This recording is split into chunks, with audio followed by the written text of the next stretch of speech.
तो चलिए आज एक ऐसी खौफनाक कहानी की चीर-फाड़ करते हैं, सिर्फ डरने के लिए नहीं बल्कि ये समझने के लिए कि सस्पेंस का ताना बाना आखिर बुना कैसे जाता है। हम एक ऐसे परिवार की कहानी देखेंगे जो एक अनदेखे साए के साथ जी रहा है और कैसे एक राज खुलने पर सब कुछ बदल जाता है। कहानी की शुरुआत ही इन शब्दों से होती है जो सुनते ही एक अजीब सा खौफ पैदा कर देते हैं। एक माँ की ये चेतावनी उस केस की नींव है जिसे हम आज परत दर परत खोलने जा रहे हैं। तो हमारी पड़ताल के ये 5 पड़ाव होंगे। हम एक अनजाने खतरे से शुरुआत करेंगे, फिर रोशनी के राज से पर्दा उठाएंगे, जेनी की पहेली को सुलझाएंगे, पापा की डायरी से सुराग ढूंढेंगे और फिर होगा आखिरी सामना। ठीक है, तो कहानी शुरू होती है एक ऐसे घर से जहां एक बहुत ही अजीब और डरावना नियम है। एक ऐसा नियम जो उनकी जिंदगी और मौत के बीच की लकीर बन चुका है। सोच कर देखिए, हर रात एक ही डग। सूरज ढलते ही इस परिवार की एक रस्म शुरू होती है। घर का एक भी कोना, एक भी बल्ब बंद नहीं होना चाहिए। मतलब ये कोई आदत नहीं है, ये एक मजबूरी है जो उनके अंदर बैठे गहरे खौफ को दिखाती है। पर यहीं पर कहानी में एक अजीब मोड़ आता है।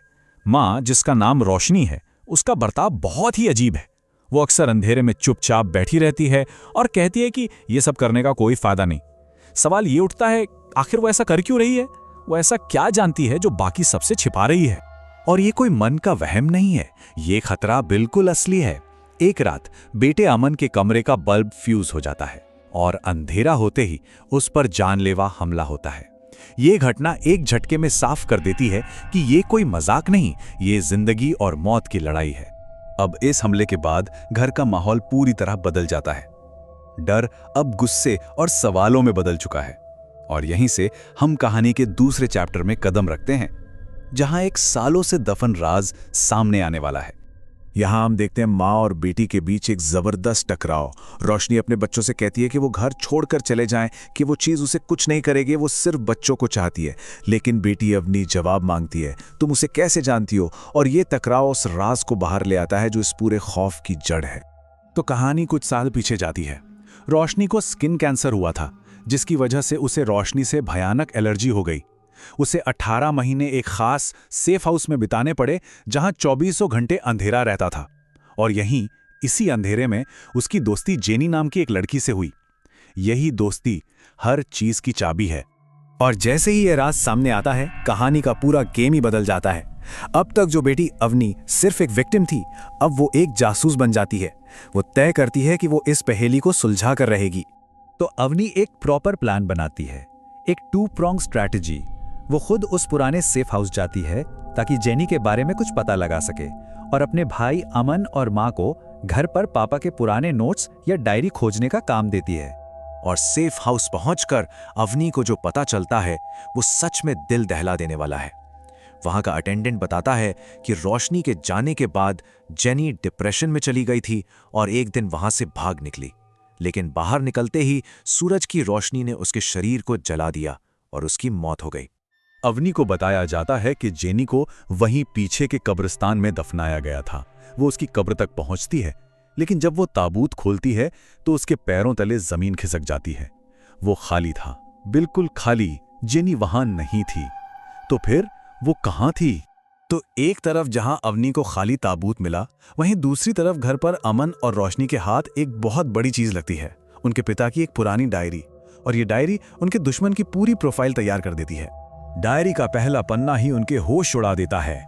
पिता ने लिखा था कि जेनी कोई आम भूत नहीं है, बल्कि वो एक अलौकिक जीव है जिसमें वैम्पायर जैसी खासियतें हैं। अचानक उनका दुश्मन एक अनजाना साया नहीं, बल्कि कुछ ऐसा बन जाता है जिसे समझा जा सकता है। डायरी में जेनी के जीने के नियम लिखे थे, जैसे कि वो सिर्फ रात में ही एक्टिव होती है। दिन में वो रोशनी से बचने के लिए किसी अंधेरी बंद जगह पर आराम करती है। और सबसे जरूरी बात, वो हर रात अपनी छिपने की जगह बदलती है। और इसी डायरी में एक ऐसी बात लिखी थी जो शायद उनके पिता की मौत की वजह बनी। उन्हें लगता था कि जेनी हर रात घर में बाहर से घुसती है, पर सच तो ये था कि जेनी घर से कभी गई ही नहीं। वो हमेशा से घर के अंदर ही कहीं छुपी भी थी। तो अब देखिए, पजल के सारे टुकड़े जुड़ रहे हैं। डायरी से उन्हें जेनी की सबसे बड़ी कमजोरी पता चलती है, रोशनी। किसी भी तरह की रोशनी उसे नुकसान पहुंचा सकती है। और उन्हें एक हथियार भी मिलता है, यूवी लाइट, जिससे जेनी के अदृश्य निशान देखे जा सकते थे। तो अब सारी जानकारी और हथियार हाथ में लेकर परिवार आखिरी लड़ाई के लिए तैयार है। अवनी अपने पिता की रिसर्च का इस्तेमाल करके एक जाल बिछाती है, एक फाइनल कन्फ्रंटेशन के लिए। अवनी का प्लान सिंपल लेकिन जीनियस था। वो जेनी को उसकी शर्तों पर नहीं बल्कि अपनी शर्तों पर लड़ने के लिए मजबूर करती है। वो दिन के उजाले में ही घर की सारी खिड़कियां बंद करके रात जैसा माहौल बना देती है, ताकि जेनी को तब ढूंढा जा सके जब वो सबसे कमजोर हो। अब जरा उस सीन को इमेजिन कीजिए। भाई बहन यूवी टॉर्च लेकर घर में घूम रहे हैं। उसकी नीली रोशनी में उन्हें दीवारों पर, फर्श पर जेनी के पैरों के निशान दिख रहे हैं। वो सबसे गहरे निशानों का पीछा करते हैं जो उन्हें सीढ़ियों से ऊपर और फिर वापस नीचे ले आते हैं। और वो निशान उन्हें किसी कमरे या अलमारी तक नहीं बल्कि सीढ़ियों के नीचे छुपी एक छोटी सी जगह तक ले जाते हैं, जहां एक साधारण सा लकड़ी का बक्सा रखा था। जेनी का उस दिन का ठिकाना, उसका ताबूत। अवनी और अमन उस बक्से को घसीटकर उस जगह ले जाते हैं जहां खिड़की से सूरज की तेज रोशनी आ रही है।